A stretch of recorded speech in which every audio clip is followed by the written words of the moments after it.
Еве сме назад во утрински брифинг. Разговараме со Николче Бабовски, кој што еден месец е на чело на Агенцијата за храна и ветеринарство. Добро дојдовте во студиото на утрински брифинг. Добро утро, веќе скоро и добар ден. Добро ве најдов, на вистина е задоволство кога се гостува во вашето студио со вас и вашите колеги. Ви благодарам.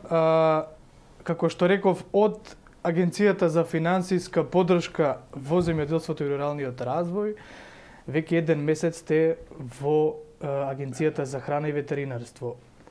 Оваа транзиција, овој транзиционен период од еден месец, што ви кажува, каде се поголемите опрски во платежната агенција или овде во храна и ветерина? Гледате, значи двете институции си имаат своји ингеренции, двете работат според акредитации од Европската унија и на едното место и на другото, овде во Агенцијата за храна и ветеринарство многу повеќе изразено, значи имаме усогласување со европската легислатива, каде што овде има повеќе закони и оние надлежности кои што ги има Агенцијата за храна и ветеринарство се навистина многу повисоки, многу поголеми во однос на ингеренциите кои што ги имаше Агенцијата за финансиска поддршка во земјоделството и руралниот развој. Во секој случај, сектор земјоделство, овде плюс храна, тука е лековите кои што се и препаратите, значи кои што се употребуваат во ветеринарната медицина, малку попкомплексно, посложено, во секој случај предизвик. Така, сродни гранки. Ако вам ве прашам задоволен од колку поминавте, околу 3 години во платежната агенција? Па после она што на крајот, нормално крајот го краси делото, значи после она што е завршено во тие нецели 3,5 години, јас искрено како личност и како човек кој му беше доверена една доверба дадена да води една ваква институција која е се уште и ќе биде многу на повисоко ниво во наредниот период, толку значајна за нашето земјоделство, воопшто за искористување на ИПАРД фондот, значи јас сум задоволен бидејќи успеавме да направиме една институција која е респектабилна, која што Европската Унија, Европската комисија ја признава како релевантен партнер во оние односи кои што се однесуваат во модернизација на македонското земјоделство, искористување на средствата, бидејќи програмскиот период ИПАРД 2 кој веќе при крај завршува, искористеноста ќе биде скоро 100% на расположивите средства. Ако знаеме дека во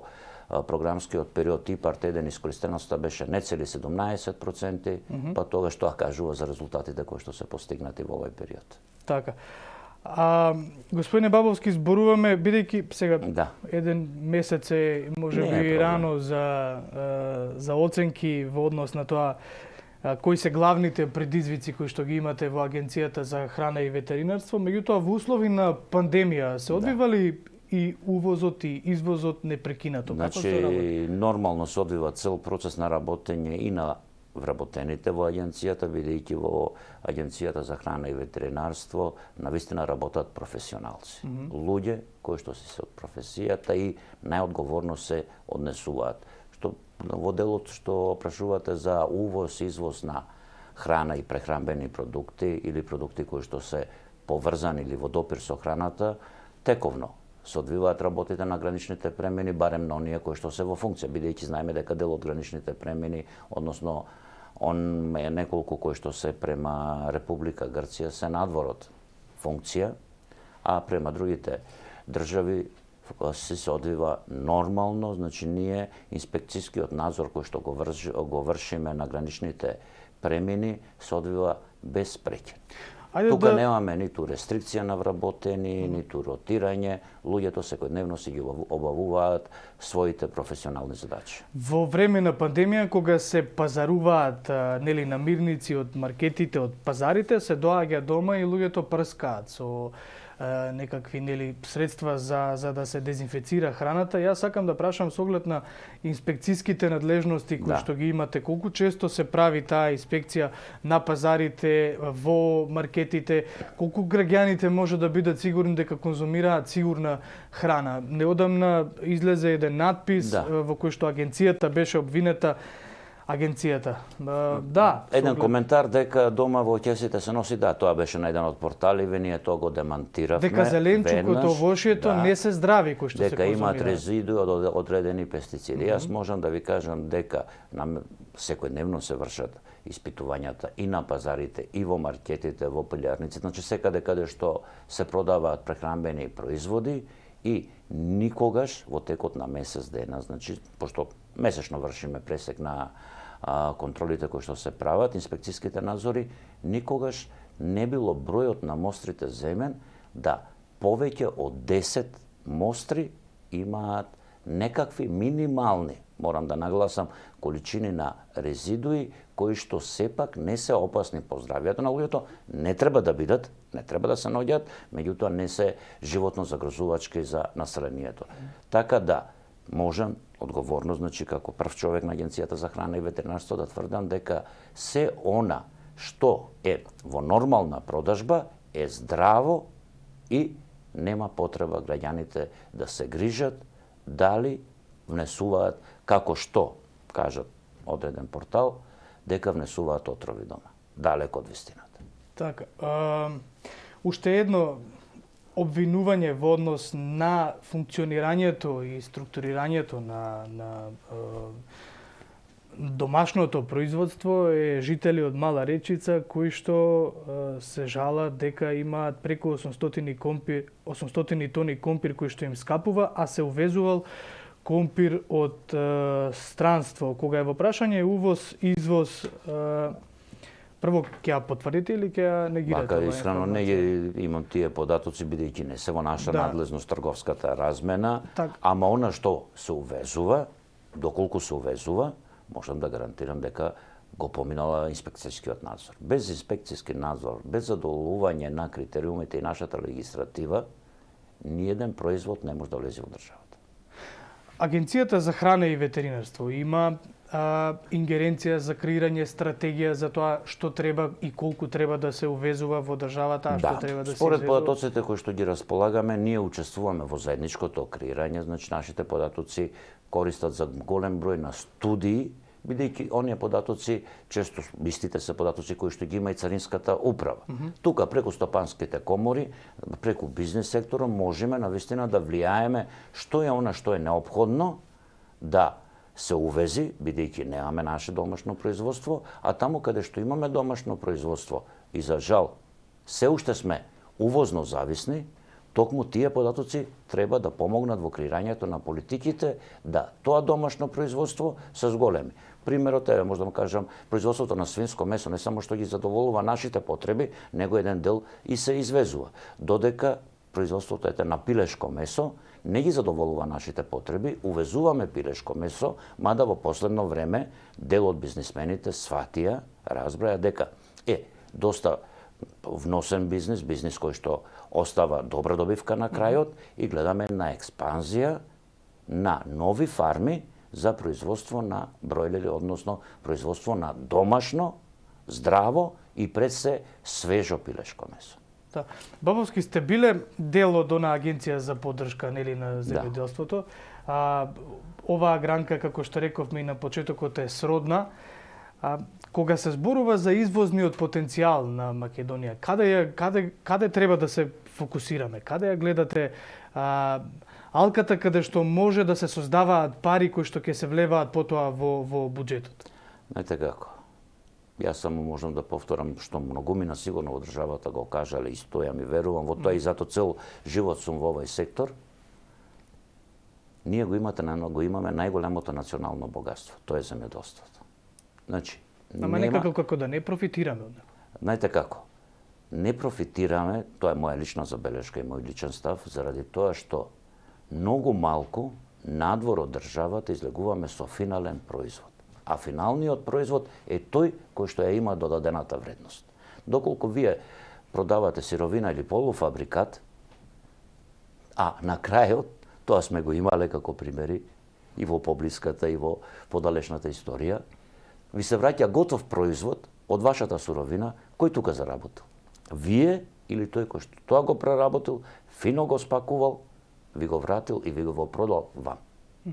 Значи, целта по мене е што поголем развој на земјоделството, примена на најсовремени агротехнички мерки во земјоделството и што повеќе развивање на преработувачката индустрија. Само на тој начин ние она што го имаме, природата ни го дала, знаеме да го произведеме, ќе одиме со финален производ и на нашиот, и на странскиот пазар, а во финалниот производ, уште еднаш ќе нагласам, е додадената вредност. Добро, ваша анализа тогаш зошто не може да ги искористиме тие производствени потенцијали, бидејќи гледаме дека од ИПАРД фондовите има пари за земјоделците, а државата субвенционира, почвата е плодна, ама парите ги нема. Пак велам, преработувачката индустрија во наредниот, тој онај елемент кој поврзува, во наредниот период, и тоа е целта, еден дел од ИПАРД програмата беше и ќе биде секако целта да се помогнат малите и средни предпријатија во преработувачкиот сектор. Тие треба да бидат движечката сила за поголем и квантитет, меѓутоа и квалитет на домашното производство. Да не зависиме од откупувачи кои ќе доаѓаат од страна или, за жал, има, нека не ми се лутат винарските визби, еден дел од ними, па можем да речем цело свое производство го извезуваат надвор во цистерни како наливно вино. Сега да продадете наливно вино и да продадете вино во шише, не, иста цената.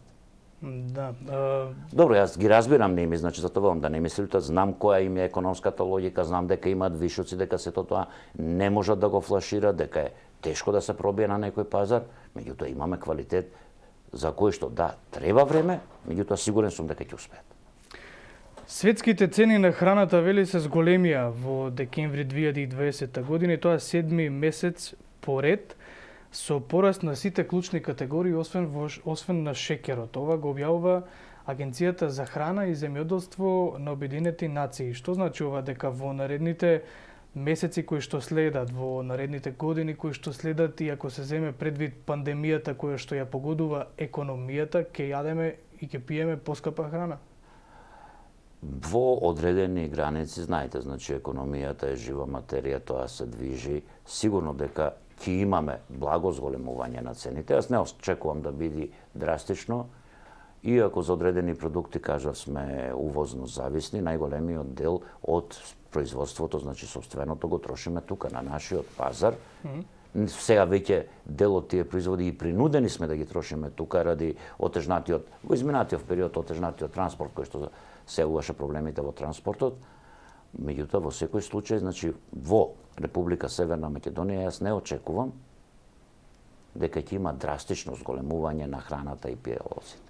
Она нормално, знаете дека секоја година, ако правите анализа на статистичките податоци, дека секоја година за одреден процент се зголемува потрошувачката корпа, ете да ја речем условно, или цените на одредени прехранбени производи. А со тоа треба паралелно да растат и платите во државата? Па веќе растат, значи онај проектиран на почетокот, значи износ од 500 евра просечна плата, веќе скоро е достигната, веќе 4 не се наполнаја тој мандат од 4 години за кој што беше ветена таа плата од 500 евра, 400 и нешто, скоро 500 евра е моментално просекот. Да, меѓутоа различни дејности, различни профили на луѓе, некои ќе се согласат, некои нема да се согласат со тоа. Секако пари никогаш доста нели во семејството. Пред да ви се заблагодарам, да ве прашам за она за што сте дојдени, всушност Агенцијата за храна и ветерина, имате доволно капацитет, они инспекцијски служби кои што излегуваат на терен, доволни се или? Знаете како во овај период, значи на цела ова ковид пандемија, ние како агенција, односно нашите инспектори сме дел од инспекцијскиот совет и каде што според ингеренциите кои што ги имаме во производството, таму каде што се произведува и служи храна, ние го контролираме спроведувањето на ковид мерките. и покаже тоа, иако и од претходно веќе беше увидено и од мојот драг колега Зоран, кој што беше до вчера прв човек на оваа институција, беше увидено и започната е, значи, започнат еден процес на пополнување на кадрите во агенцијата, бидејќи за жал имаме еден мал одлив на квалитетен кадар, ама од друга страна ние како институција и како држава воопшто мора да внимаваме да го држиме не само потребниот број минимален, него да го зголемуваме тој број и да се доекипираме. Бидејќи и во Европската унија и на светско ниво една од најбитните институции за зачувување на здравието и на луѓето и на домашните животни е токму оваа агенција, Агенцијата за храна и ветеринарство. Каква оцека би им дале на рестораните кои што во услови на пандемија работат со скратено работно време, меѓутоа изминатиот месец? Јас можам да кажам во оној дел, значи, која што е под наша ингеренција, во делот каде што се припрема и служи храната, во тој дел дали се работи за компании, за ресторани, ги почитуваат ковид мерките. Тоа е генералната оценка. А вие имате ингеренција да им пишувате казни? Да. Так. Да, имаме, знаете како. Казната треба да биде последното нешто. Пред се треба да биде превентива, укажување, а доколку видиме кај одредена странка дека тоа истото во континуитет се повторува, тогаш нормално доаѓа и казната. Така, јасно. Никол Чебабовски, директор на Агенцијата за храна и ветеринарство, ви благодарам на одвоеното време, ви благодарам за гостувањето во брифинг. Ќе имаме прилика сигурно повторно да разговараме. Ви благодарам многу, поздрав до вашите гледачи и секое добро.